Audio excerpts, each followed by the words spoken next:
Redditors who spend a lot of time in seclusion, at sea, in the air or out in the wilderness. What's the creepiest or most mysterious thing you've seen, found or experienced? I spent an entire year in my cousin's finca in Colombia. It's very deep into the mountains and 90% of his land is covered in forest. That whole year was basically one massive nope. I can say that at least every other day something completely crazy would happen. One of the things I remember the most was La Ronda. One day I was picking some tomatoes when suddenly the whole mountain goes silent. Not a single animal made a sound. Note that this is Colombia and there are many birds there. Anyway, I stop what I'm doing and listen closely because what the fuck? That's when every fucking critter imaginable starts coming out of every hole and every crack and starts hauling ass uphill. Massive tarantulas. Huge cockroaches. Beetles. Mice. Rats. Etc. Anything that crawled on land. Basically. Then the dogs started barking and whimpering. That's when my cousin yelled La Ronda. La Ronda. Which basically means the round. The round. He tells me to get inside the house. He gets this bag out with some sort of poison and starts pouring it outside the house. I then hear what sounds like running water coming uphill from the trees. I looked outside and saw what was probably millions of ants crawling up the mountain and eating every living thing in their path. It was absolutely terrifying. I couldn't see the ground because there were so many fucking ants. Luckily, the poison worked and they crawled around the house. My cousin was happy. However, because the ants killed whatever pests were around. This a kinda reverse story. I go camping now and then. And there's really nice lake out in the woods about 3-4 hours walk east of Oslo, Norway. It's a popular-ish camping spot. So, a friend and I are running out of firewood and it's pitch black. Bad planning plus whiskey drunk, so we grab our flashlights and head out to get some more bits and pieces to keep the fire going. Now, the lake is large and dotted around the lake we can see about 3-4 fires going. Other happy campers. One campsite in particular is rowdy. It's a good 200 meters across the lake but we can hear them chanting and singing football songs and generally be obnoxious. It's about 2 AM now and we want to sleep. I can do this weird thing with my voice. I let all the air out of my lungs and then breathe in really fast and tighten my voice box. I can create this ungodly banshee inhuman scream that is loud and does not sound human. So I go for it. Within a second, the noise from other campsites stop and the fires are doused within 10 seconds. You could hear a pin drop all across the lake. Silence. Sheer terrified silence. Even my campmate was freaked out. He'd never heard me do it before. TL. Dr. I am the scary noise in the night. I was camping in upstate New York a week after 2 prisoners escaped. This was a high notoriety escape and was national news. My girlfriend and I had hiked and camped for 2 days before this. We were very comfortable. Had met a lot of awesome people. But everyone was on alert of the escapees. We had settled in a remote area upstate New York with no one around that night. I was sound asleep that night. At 5:30 am I had started to awake but stayed in my tent. Not trying to awake but to maybe go back to sleep for an hour or two. Not long after I was awake did I hear rustling in the woods around our campsite. At first it was a few rustles, which caught my attention but not enough to be alarmed. Suddenly, the rustles are right outside our tent and I am on edge. Before I could even tap my girlfriend, all hell breaks loose. My tent is slashed open with a knife while I am watching. My heart almost went through my throat. Before I knew what was happening I was being pile-driven into the ground by men with guns. Thankfully I had noticed in the seconds that the men had police armor on. I started screaming out my name, my address, my social security number, everything. My girlfriend was even jumped on and forcefully subdued while she was sleeping. Once everyone's adrenaline calmed down we showed our IDs and proved we were just camping. It was one of the scariest moments of my life. And also for the police officers that subdued us. Turns out we were not far from where they were just spotted. And the police hadn't come across anyone in days. They had thought for sure they had come upon the escapees camp. God, I really wanna tell this to people. So a few months ago, my GF and I went to a public state park. It is not like a middle of nowhere, but still not many people around, and it was in the afternoon that a strange thing happened. When we were heading out of the park, we saw a car that was traveling on the opposite side toward us. Then the car turned right. It was a sedan. We thought there was a road right there. And when we got to the section where that car turned, we didn't see any road, but only high grass and big trees. I asked my GF, "Did you see that red car just now? I thought it turned right around here." He said, "I saw a car too. But it was white. Wasn't it?" We looked at each other's for a few seconds and quickly left that area. That was weird. Edit. For the people that downvoted me, I want to clarify this. I didn't make this stuff up. It was just weird to me.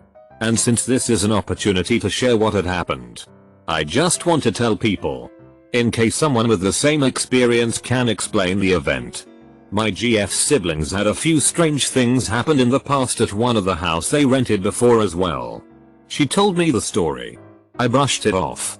But after my encounter, I honestly began to question my ideas about those spooky stuffs that I have heard from people. In 2008 I was in the Navy. We were 100 plus miles from any land. It was about 3 to 4 AM.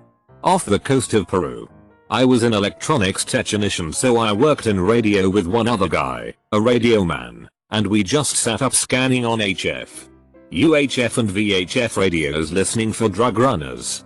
We intercepted a UHF signal that played a short piano preamble, followed by a haunting, computerized sounding woman's voice reading numbers.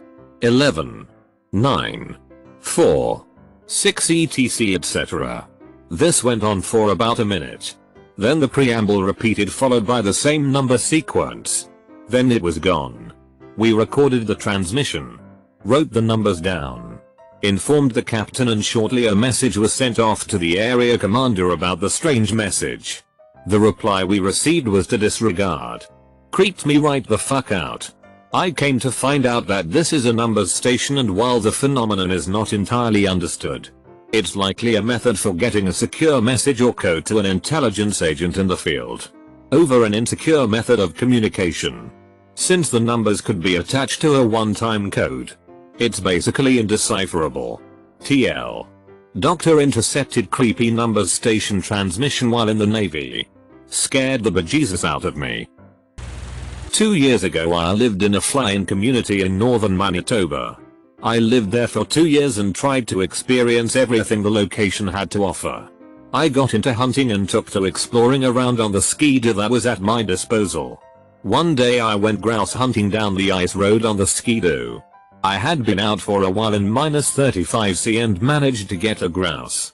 After I got the grouse, my only thoughts were on getting home. It was only then I realized how cold I was. I was already shivering and I was about 17 kilometers away from the town. I hadn't seen anyone all morning either. As I started back I could only go so fast. Otherwise the wind would wick away any heat my gear had trapped. That was the first time I really felt mortal. That was the first time I realized that if I stopped moving, I would die. It took me well over an hour to get back near civilization. When I finally got in the door I was frantic. My wife realized I was in the beginning stages of hypothermia and pushed me to alternate between jumping jacks and push-ups while she prepared me something warm to drink. That was probably my creepiest experience. That is the last time I will go out alone like that. If this community ski-doo had have quit on me, which was very possible, I would have needed some quick thinking to make it out of there. Lots of dumb choices that day. Friend and I went camping when we were around 18. Found an awesome flat area off the side of a rather steep hill that overlooked the lake nearby. I can't remember the name of the lake, not important. But it was large enough that we couldn't see the other side. We were there for a couple of days. Were fishing. Setting a couple snares. Pretty much pulling a survivorman. On the third night we hadn't lit the fire yet. We wanted to see the stars. Being Toronto kids, We rarely got to see too many. Sure enough. Moonless night. No light source around anywhere. And there are the stars. I pointed out a few passing satellites. I miss having such great vision. He named off the constellations that he knew. We were chatting, then we saw it. On the horizon. A small and very bright red dot appeared. Looked like a gun laser dot. We both sat there racking our brains and making aliens jokes. But sure enough, it was getting closer. Soon it was the size of a dime. Then a quarter. But it's taken the shape of an eye. And yet it got closer and closer. We started thinking that maybe it was a forest fire or something. Maybe it really was aliens with a nervous laugh. I remember him getting his hunting knife out of its sheath. And I did the same. Ready for anything. Finally, it's the size of a football. Actually lighting up the area we were in. We were able to see the red glow off the trees. And the lake. About here is when I realized we were looking at the rising blood moon. The lake was perfectly still and the moon was reflecting off of it. He physically slapped himself into a facepalm. We were city kids after all. Advice to everyone in this thread. Camping in a new area? Check with the state national park you'll be camping in. Even if it's not a fee area or if you'll be camping where you're technically not supposed to be. It's always a good idea to check in with them and see what they have to say. Sketchy people been around? They'll tell you. Bears in the area? They know that too. That is more or less common sense, but if you're ever out surveying, caving, camping or hiking in the middle of goddamn nowhere, I'm talking 60+ miles from a house in the middle of the desert, check in with the nearest Bureau of Land Management office.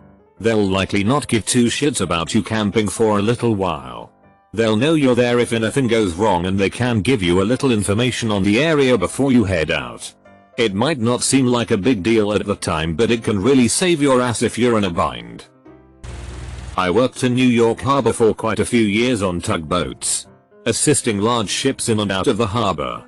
I work offshore now and fortunately haven't seen anything too creepy out here. To set this up, spoiler being that it's not supernatural. New York Harbor is busy. All commercial boats communicate with each other on one VHF station. If you're interested, get a VHF handheld and tune into VHF 13 sometime. Where we're going, what we're doing, how we're going to meet, etc. Everyone uses this station. Rugs, badges, ships, ferries, Coast Guard, well-crewed, yachts, etc. So it's jam-packed. Always squeaking. Pretty annoying sometimes. I came into work a day after Hurricane Sandy hit New York City. Disregarding the hazards of driving the roads on Staten Island where the boats are stationed. The entire harbor was shut down due to fears of debris and shoaling caused by the storm surge. For the next week, I sat on the boat, getting paid, waiting for the harbor to open. The point I'm getting to is that the radio was dead silent. One of the busiest and congested waterways in the US, and nobody was moving. Nobody was talking. You could turn the interference rejection all the way down, the volume all the way up, and only hear a faint background buzz. It just felt wrong, unnatural, a bit of a post-apocalyptic vibe. Anyway, that's my creepy sea-related story. I once climbed the wrong couloir on the Middle Teton after getting bad route advice. My camera worked fine before and after entering the couloir, but when I tried to take pictures from the base it showed only weird ghostly images of the rock with half the pixels missing. I ended up stranded alone on a ledge at 12,500 feet with no sleeping bag. Search and rescue said I was the third person they knew about soloing the route that year. One died and the other barely survived with a severe brain injury. I turned out okay, but a dude died the same night on the route I should have been on. Not sure what my camera was trying to tell me. I used to live in Spain because my father was a government official. We lived near an area that was frequented by pilgrims. I saw a few dead bodies while I was there. A lot of the pilgrims are really old, and they can't handle the physical toll that the hike takes. So they suddenly drop dead. Or they rest on the side of the road and they never wake up again. I once had the displeasure of seeing one of the corpses up close. The face of the dead woman was contorted.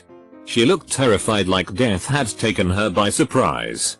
As for supernatural, I remember in 2013 I got up early and I traveled to a path that was frequented by pilgrims.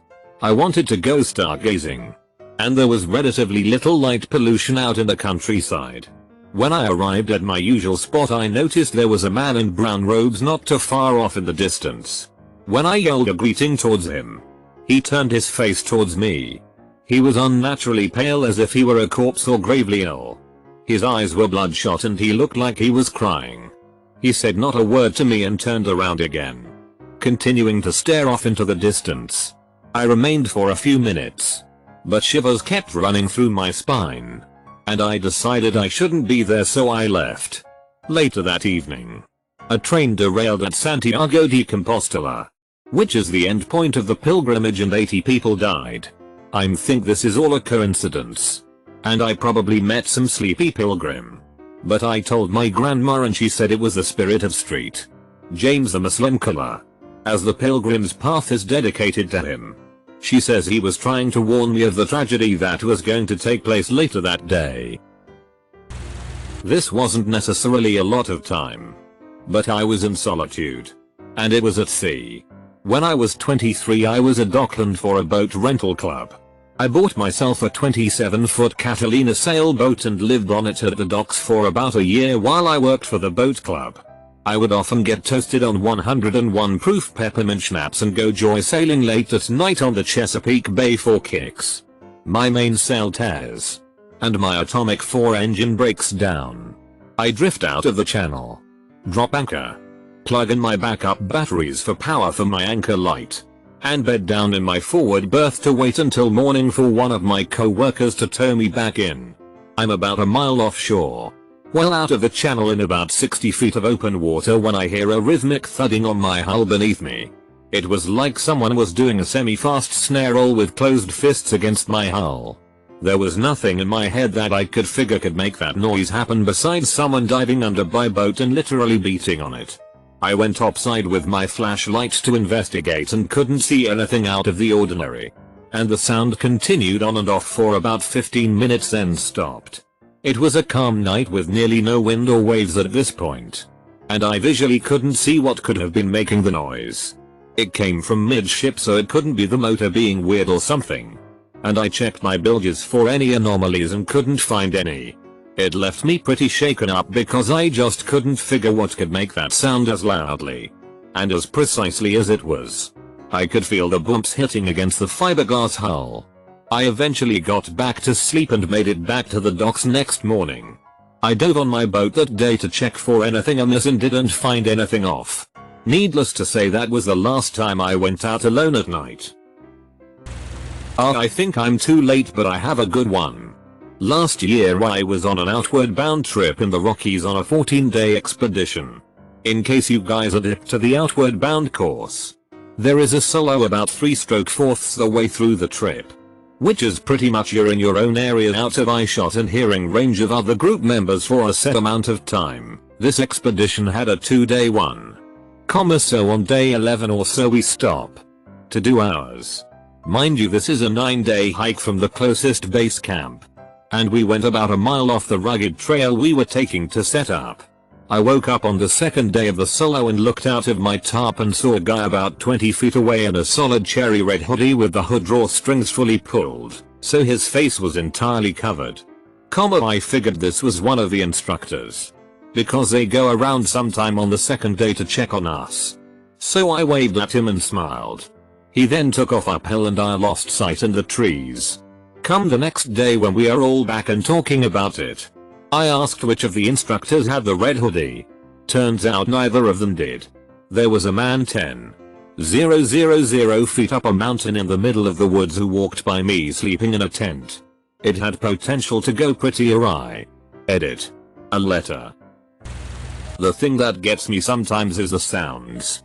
Sometimes you'll just hear some animal and it sounds like nothing you've ever heard before, and you can't imagine it being anything like any animal you've ever even heard of. That combined with pitch blackness of the woods can creep you the fuck out.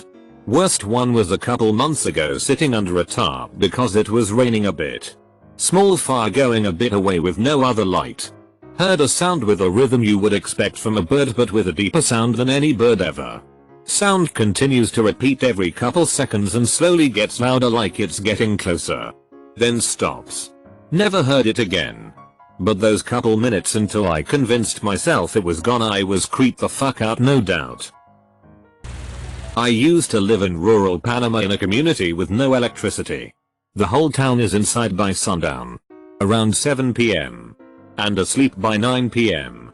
One night, I'm outside at around 11 PM photographing stars and I have to turn my headlamp off while the camera is taking the picture. Usually about 30 to 150 seconds at a time. 30 to 150 seconds of almost complete darkness. When I finish a photo, I'll turn my headlamp back on and look at my camera to adjust settings and take another shot. One time when I turned my headlamp on, I saw a pair of eyes just about 15 feet away in the bushes staring at me. I've got friends who have worked setting camera traps throughout the country and I've seen picture evidence that there are still several types of big cats alive and well in the area. I lean down to pick up some rocks. Look back up. And the eyes are gone. My house is about 100 feet away. I do my best to turn my handful of rocks and dinky tripod into weapons and run as manly like as I can back to my house. I never went back out to take pictures at night. Got stalked by a mountain lion on a hike. It was late at night. We're in a group of about 5. And didn't have enough flashlights to go around. So we gave one to the person in front. And one to me, in back. I felt like I was being watched. And so I real quick flashed the light around and turned my head. Saw a pair of green eyes attached to a body slink back off the trail a little bit. Our light wasn't powerful enough to get a super good bead on it. But every 30 seconds or so thereafter, I would turn around and flash the light up the trail. Probably saw something about 75% of my turnarounds. It followed us for probably 1-2 hours. Until we were 10 minutes from the cars. The people I was hiking with didn't notice. And mountain lions don't often jump large groups of adults, but I wasn't really about statistically. We're probably fine at that point. No one else noticed. And I didn't say a word while it was following us, really didn't want to run the risk of a panic. I live on a compound by myself. I know it sounds Waco-y. But it's really my tiny home. Workshop. And a couple of other buildings for food equipment storage and a guest room. One bad snowstorm knocked my area hook. So I decided to hunker in for the long haul. I spent almost 2 weeks without leaving. 3 days in, I get woken up to a knock at the door. I get up to answer it and halfway there, I realize the only way this guy could knock on my door is if he broke the lock. So I grab my shotgun and ask him through the door who he is and what he wants. Guy says nothing and keeps banging. I go out the back door and sneak around front and I see a man who is on the ground, covered in blood, and shouting, albeit quietly, for help. Turns out he was driving and crashed and dragged himself 5 miles down the road until he came to my place. By then he realized that I forgot to lock the bottom part of the gate and weaseled in. Luckily he survived. Posted this previously. The creepiest dive of my life. 2 buddies of mine and I were on a night dive in the Puget Sound hunting prawns. It was about 1 AM and we're a good 100 feet deep. The pitchiest black you could imagine. We used to do this thing on night dives where we'd get in a circle, turn off our lights, then stir up the water and watch the bioluminescence float around us like floating stars in a black watery space. Beautiful. Only this one time we turn off our lights, stir up the water, and the water glows just enough to reveal a 4th person sitting in our circle. We were at a dive resort so it wasn't so odd to see another diver. Only it was 1 AM. We'd seen no one else prepping a dive at the dock. He was also alone, which was odd considering the dangerous conditions of a night dive in those waters. And he had no fins or gloves. I don't know how he swam so well without fins or didn't get hypothermia without boots or gloves. We wore dresssuits because it was so cold, but this dude was in a wetsuit with exposed skin and we thought we saw a giant gash in one of the legs. So the 3 of us all notice him and we're too fucking scared to move. I can hear my buddies panting in their eggs. And the guy just smiles and waves. Then swims away. Whenever you think you're alone and someone just shows up. Like in an alley at night. It's weird as fuck. 100 feet underwater at night is terrifying.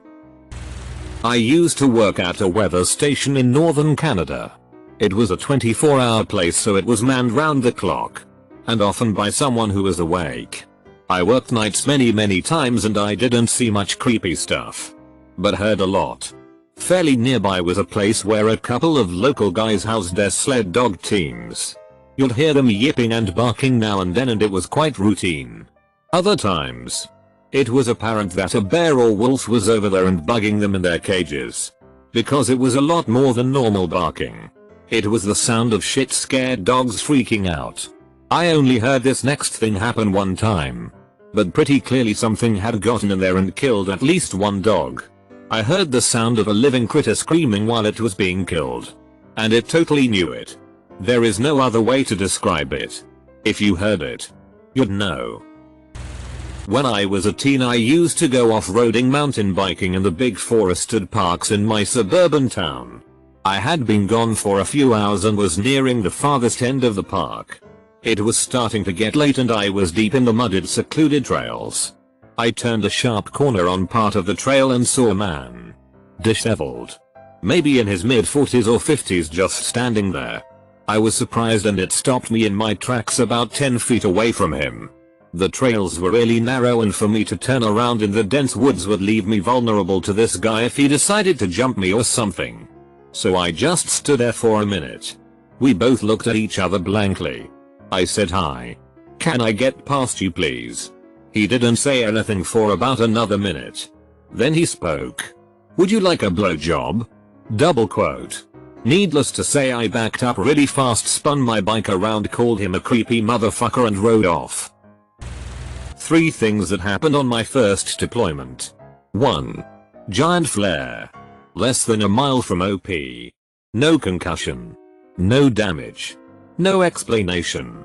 We reported it. Wrote it up. Checked the location the next day for ourselves. Nothing. 3 other Marines from 2 other ARPs reported it as well. We were really confused. 2. On a small convoy headed to an Air Force base in Kuwait. We see what we thought was an aircraft traveling fast as fuck when it reversed its direction in less than a second, going faster the opposite direction.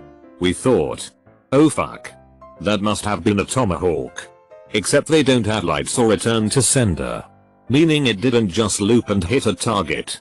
It basically noped the fuck out the same direction it came in a fraction of a second. Close bracket. 3. Just a feeling some of us got from a building near Commando where some of the host nation workers told us that Saddam's men slaughtered Kuwaiti officers. Everyone was spooked by the stupid building and it was likely unfounded, but the locals stayed the fuck away from it. I don't know if this applies because it was near my house. But anyway. I lived in a rural area. Though it was fairly close, 25 miles, to the nearest city and maybe 10 miles to the nearest town. One day I was riding the bus to school and saw an odd collection of trash, a mannequin, shopping cart and tarp hanging from a tree, in the woods to the side of the road. A few days later I noticed it was gone and figured somebody had cleaned it up. Things got weird when it reappeared on a different road after a week or 2. This happened a few times over the course of a couple months and I didn't tell anyone because it sounded a bit crazy. Really late one night I was watching TV and my neighbor's dog started barking. This isn't unusual, but the nights are extremely quiet and I heard an odd rattling that eventually sounded like a shopping cart. I turned off the TV, hid under the blankets and watched a disheveled person push a shopping cart with a mannequin in it past my house. This was during the middle of winter. It's bitterly cold. The wind is deadly and feet of snow are fairly common. There was zero chance anyone would believe me, so I never said anything. Fast forward several years later and I was home from college for the summer. My mom is an adult protective worker and tells me about a referral she got involving a schizophrenic homeless guy who pushes a mannequin, his wife, apparently, around in a shopping cart. This was in the city. But she then tells me he for some reason walked all the way to my area and lived in the woods for an entire winter eating roadkill and God knows what else. Growing up we had a big house on the water set back a couple acres from the road. Most of the land around us was swamp, and when I was 14 my dog brought up part of a human arm. Mom and I were binging Heroes, 2007, and Biscuit got out. We ignored him and I saw the dog rush past the library window with what looked like a big old fish swinging in his jaw. I go onto bed and she hollers for me and comes to my room wide-eyed. I don't what this is. I go out and it's past the truck and garage in the wide empty space that was there. I shine a light on it and I'm not quite sure what I'm seeing. It's a piece of flesh with 3 little bones sticking out of one end. My vision does a complete 360 and I curse and look at Mom, who looks terrified. Ma, you need to call the cops. The police show up. Poke it with a stick, then put it in a bag and hold it out the window as they drove to the substation. We later heard reports on CNN about people being cut up and their bodies strewn all along the panhandle. The arm was large and flabby with what looked like a smallpox scar. Our area used to be a hiding place for criminals and bodies. People used to find corpses in their yards after heavy rains. We even had a guy break out of prison transport and run through our yard in the middle of the night. Go to love Florida. I'm an ecologist. Used to work as an environmental monitor for some pretty remote mining operations here in Australia. Long backcountry driving. Taking water samples upstream and downstream of the mine. That sort of thing. Most field days you're looking at about a 12-14 hours day and you're unlikely to see another human being the entire time. During the shorter daylight months I'd often be starting and finishing work in the dark. About a month into the job I noticed when driving down the roads through the scrub after sunset there were all these little glimmering reflections on the road and in the grass. As if there were lots of little specks of broken glass reflecting back my vehicle spotlights. After seeing this every evening for a couple of months I decided to find out what it was. Got out of the truck. Walked over to one and realized it was the reflecting eyes of a spider. Coming out begin their night's hunt. I must have passed millions of them before finding out what they were. I paddled about 240 miles up a river in Canada a few years back. It gets to a point where you end up being completely alone in the wild with no civilization to be found anywhere. So we had a couple of interesting encounters. Both of the ones that really stick out happened at night. One of the first nights we're out there. I'm sleeping in my tent. Comfy as can be. All of a sudden I feel a big snout poking my head through the tent and sniffing. I didn't know what it was. And that it dawned on me. A black bear got curious and decided to sniff around the campsite and he ended up sniffing my face for like 3 minutes. I didn't want to move because I didn't want to startle him. So I was just lying there as this bear sticks his nose in my face and starts huffing. I swear I almost shit myself. The second encounter had the potential to be scary. But I was too busy stifling laughter to really feel fair. One of the last nights we were out there, we decided to set up camp on a little beach. It seemed like a good spot. But after we set up camp, I'm walking around and I noticed some moose tracks in the sand. We had set up camp on a little moose watering hole. No big deal. I'm sleeping in my tent and I hear heavy footprints outside. Sick. A moose. Cool beans. I slowly open my tent zipper. As quiet as possible so I wouldn't scare the thing. I'm super excited to see my first moose. Except I didn't see the moose. At least not the whole thing. All I saw was this bull's giant dick dangling down maybe 3 feet in front of my face. Funniest, strangest experience of my life by far.